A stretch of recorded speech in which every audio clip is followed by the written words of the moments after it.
दोस्तों नमस्कार, आप सभी का हमारे YouTube चैनल पर स्वागत है। तो अगर आप लोग क्लास 12 बायोलॉजी के स्टूडेंट हैं और 2023 में बोर्ड परीक्षा देने वाले हैं तो ये वीडियो आप लोग के लिए बहुत ज़्यादा महत्वपूर्ण है, क्योंकि इस वीडियो में हम लोग क्लास 12 बायोलॉजी का जो आपका तीसरा चैप्टर होता है मानव जनन, उससे रिलेटेड जितने भी आपके महत्वपूर्ण बहुविकल्पी प्रश्न बनते हैं उन सभी प्रश्नों को आज के एक ही वीडियो में डिस्कस करने वाले हैं। ठीक, तो वीडियो के अंत तक बने रहना सभी चीज़ों को अच्छे तरीके से समझने के लिए। वीडियो में आगे बढ़ने से पहले मैं आपको बता दूँ कि अगर आप लोग को इसी प्रकार से सब्जेक्ट के नोट्स प्लस में इंपॉर्टेंट क्वेश्चन आंसर चाहिए तो डिस्क्रिप्शन में आपको मेरा व्हाट्सएप नंबर मिल जाएगा।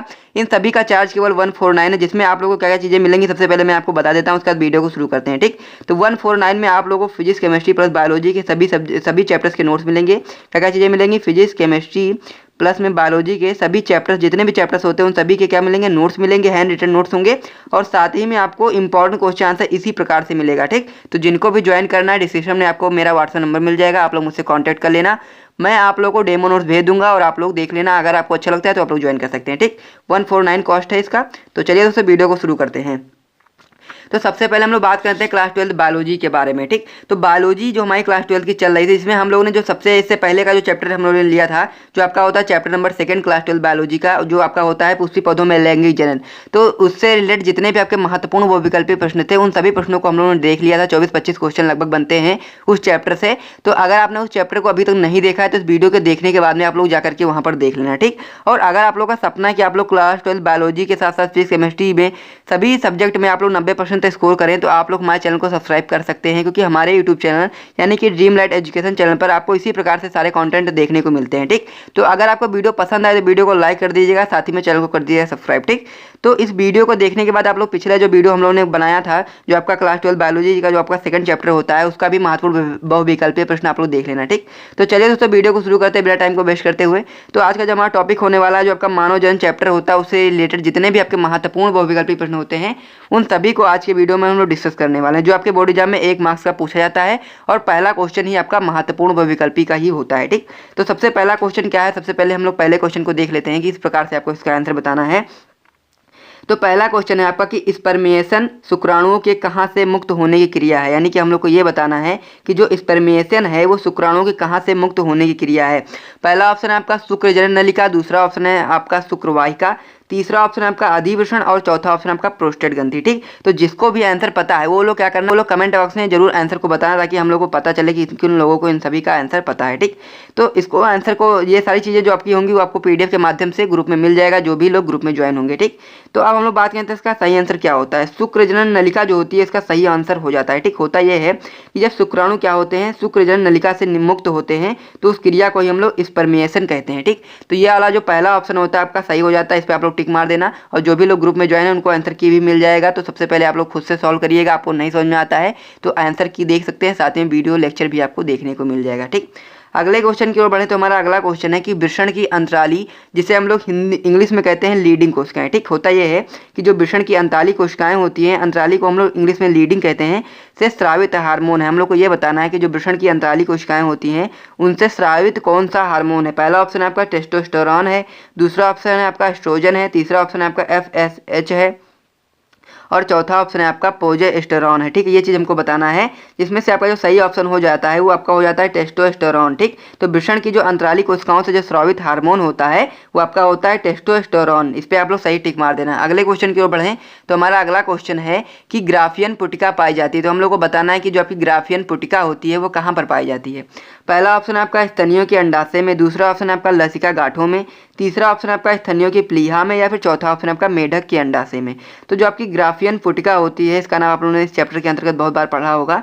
तो ये जो आपका होता है ये आपका स्तनियों की जो आपकी अंडाशय होता है उसमें पाया जाता है। ठीक, अगला क्वेश्चन है आपका एंड्रोजन स्रावित होता है। अब ये चीज़ आपको ध्यान देना है, जो आपका एंड्रोजन होती है, एंड्रोजन को हम लोग हिंदी में कहते हैं टेस्टोस्टेरोन। ठीक, एंड्रोजन को हम लोग टेस्टोस्टेरोन भी कहते हैं, ये चीज़ आपको ध्यान देना है। तो इसमें पहला ऑप्शन है आपका लीडिंग कोशिकाओं के द्वारा, दूसरा ऑप्शन है आपका स्पेरमेटिड के द्वारा, तीसरा ऑप्शन है आपका सर्टोली कोशिकाओं द्वारा या फिर चौथा ऑप्शन है इनमें से सभी में। ठीक, ये चीज़ आपको बतानी है कि जो आपका एंड्रोजन होता है वो कहाँ से स्रावित होता है। तो इसमें से जो आपका सही ऑप्शन हो जाएगा वो आपका हो जाएगा लीडिंग कोशिकाओं के द्वारा। अब लीडिंग कोशिकाओं को हम लोग अंतराली कोशिकाएं भी कहते हैं, तो इसे भी आप लोग ध्यान रखेंगे। तो पहला ऑप्शन है इसमें भी आपका सही हो जाएगा। ठीक, अगले क्वेश्चन की ओर बढ़ते हैं तो हमारा जो अगला क्वेश्चन है क्वेश्चन नंबर 5, उसे भी हम लोग समझ लेते हैं। तो हमारा अगला क्वेश्चन है कि स्त्री में अंतरारोपण के समय भ्रूण किस अवस्था में होता है। ये चीज़ हमको बतानी है कि जो आपकी स्त्री में अंतरारोपण के समय जो भ्रूण होता है वो किस अवस्था में होता है। पहला ऑप्शन है आपका मोरुला अवस्था में, दूसरा ऑप्शन है आपका ब्रास्टुला अवस्था में, तीसरा ऑप्शन है आपका गैस्टुला अवस्था में, या फिर चौथा ऑप्शन है आप लोगों का निरुला अवस्था में। ठीक, तो जिसको भी इसका आंसर पता है वो लोग कमेंट करते रहना, हर एक क्वेश्चन का आंसर बताते रहना जिनको भी इसका आंसर पता है। ठीक, तो अब हम लोग बात करते हैं इसका सही ऑप्शन क्या हो जाएगा। जब स्त्री में क्या होता है, अंतरारोपण के समय भ्रूण जो होता है वो ब्रास्टुला अवस्था में होता है, तो इसलिए आपका जो बी वाला ऑप्शन हो जाता है ये आपका सही ऑप्शन हो जाता है। अगले क्वेश्चन की ओर बढ़े तो हमारा अगला क्वेश्चन है कि निम्न में से कौन सा नर सहायक ग्रंथि नहीं है। तो हम लोगों को 4 ग्रंथियों के नाम नीचे दिए गए हैं, हम लोग को उनमें से देखना है और बताना है कि कौन सा ग्रंथि जो है वो आपका नर सहायक ग्रंथि नहीं है। तो पहला ऑप्शन आपका दिया गया है शुक्राशय, ठीक, दूसरा ऑप्शन आपका तुम्बिका, तीसरा ऑप्शन आपका प्रोस्टेट और चौथा ऑप्शन आपका बल्बो यूरेथ्रल ग्रंथि। ठीक, तो इसमें से जो आपका बी वाला ऑप्शन होता है तुम्बिका, ये जो आपका होता है ये मादा सहायक ग्रंथि है, ये आपका नर सहायक ग्रंथि नहीं है, तो यही आपका सही ऑप्शन हो जाएगा। ठीक, अगले क्वेश्चन की ओर बढ़े तो हमारा अगला क्वेश्चन है कि निम्न में से कौन सा हार्मोन मानव अपरा द्वारा स्रावित होता है। ठीक, हम लोग को बताना है कि निम्न में से यानी कि कुछ हार्मोनों के नाम नीचे दिए गए हैं, उनमें से हमें बताना है कौन सा ऐसा हार्मोन है जो मानव का जो अपरा होता है उसके द्वारा स्रावित नहीं किया जाता है। पहला ऑप्शन है आपका HCG, दूसरा ऑप्शन है आपका एस्ट्रोजन, तीसरा ऑप्शन है आपका प्रोजेस्टेरॉन और चौथा ऑप्शन है आपका LH। ठीक, तो इसमें से हम लोग को सही ऑप्शन बताना है। तो इसमें से जो आपका सही ऑप्शन हो जाता है वो आपका LH हो जाता है, जिसे हम लोग फुल फॉर्म में कहते हैं ल्यूटिनाइजिंग हार्मोन। ठीक, तो LH जो होता है वो आपका मानव अपरा द्वारा स्रावित नहीं किया जाता है, तो इस पर आप लोग टिक मार देना। अगले क्वेश्चन की ओर बढ़ते हैं। हमारा अगला क्वेश्चन है कि ब्रास्टुला अवस्था में भ्रूण को सर्वप्रथम गर्भाशय को जोड़ने का कार्य निम्न में से कौन सी झिल्ली करती है। हम लोग को ये चीज़ बतानी है कि जब ब्रास्टुला अवस्था में भ्रूण होता है तो उसको जोड़ने यानी कि जो आपका गर्भाशय होता है उसमें सर्वप्रथम जोड़ने का जो कार्य होता है वो किस झिल्ली के द्वारा किया जाता है।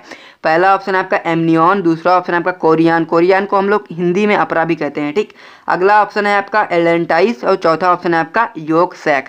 तो इसमें से हम लोग को सही ऑप्शन बताना है, तो इसमें से आपका बी वाला ऑप्शन होता है कोरियन यानी कि अपरा जो होता है वही जो सर्वप्रथम झिल्ली होती है जो आपकी ब्रास्टुला अवस्था में भ्रूण को गर्भाशय में क्या कर सकते हैं, जोड़ने का कार्य करती है। सर्वप्रथम झिल्ली कौन सी होती है, कोरियन, जिसे हम लोग हिंदी में अपरा कहते हैं।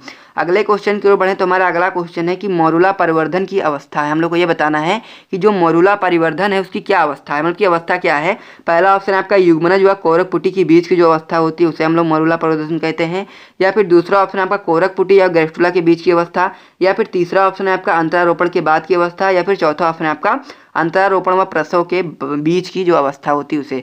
तो इसमें से जो आपका सही ऑप्शन हो जाता है वो आपका ऑप्शन नंबर ए हो जाता है, यानी कि युग्मनज व कोरक पुटी के बीच की जो अवस्था होती है उसे हम लोग मोरुला परिवर्धन की अवस्था कहते हैं। ठीक, तो पहला वाला ऑप्शन सही हो जाता है, इस ऑप्शन को अभी आप लोग लगा लेना। अब हम लोग बढ़ते हैं अपने अगले क्वेश्चन की ओर। तो हमारा अगला क्वेश्चन कह सकते हैं जो हमारा अगला क्वेश्चन है कि निम्नलिखित में से किसका उद्भव भ्रूणीय मेसोडर्म से होता है। हम लोग को ये चीज़ बतानी है कि निम्नलिखित में से किसका जो उद्भव है, कह सकते हैं विकास है, वो भ्रूणीय मेसोडर्म से होता है। पहला ऑप्शन आपका यकृत, दूसरा ऑप्शन आपका मस्तिष्क, तीसरा ऑप्शन आपका रुधिर, या फिर चौथा ऑप्शन आपका फेफड़ा। ठीक, तो इसमें से जो आपका सही ऑप्शन हो जाएगा वो आपका हो जाएगा ऑप्शन नंबर सी यानी कि रुधिर।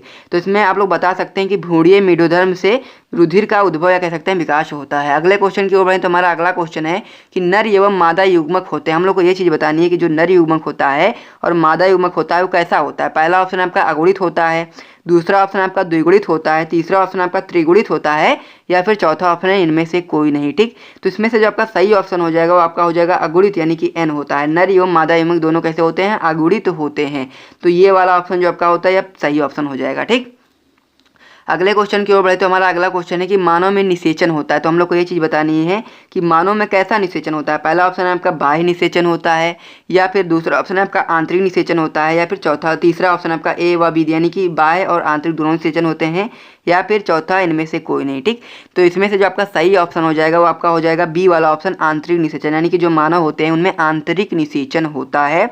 और यहाँ से आप लोग का जो चैप्टर नंबर 3 था उसके जितने भी महत्वपूर्ण बहुविकल्पी प्रश्न थे, वैसे तो बहुत सारे प्रश्न बनते हैं लेकिन जो बहुत ज़्यादा महत्वपूर्ण थे उन सभी प्रश्नों को मैंने आपको बता दिया। साथ ही में आप लोग देख पा रहे होंगे नीचे आपकी आंसर की भी दी गई है, तो जो भी लोग ग्रुप में ज्वाइन है उनको इसका PDF मिलेगा, साथ ही में आंसर की भी मिल जाएगी, तो आप लोग देख लेना। ठीक, तो इसी के साथ वीडियो को करते हैं समाप्त। अगर आपको वीडियो पसंद आए तो वीडियो को एक लाइक जरूर कर दीजिएगा, साथ ही में चैनल को भी सब्सक्राइब कर दीजिएगा ऐसे ही और भी महत्वपूर्ण वीडियोज़ को जानने के लिए। ठीक, तो मिलते हैं नेक्स्ट वीडियो में, तब तक के लिए जय हिंद।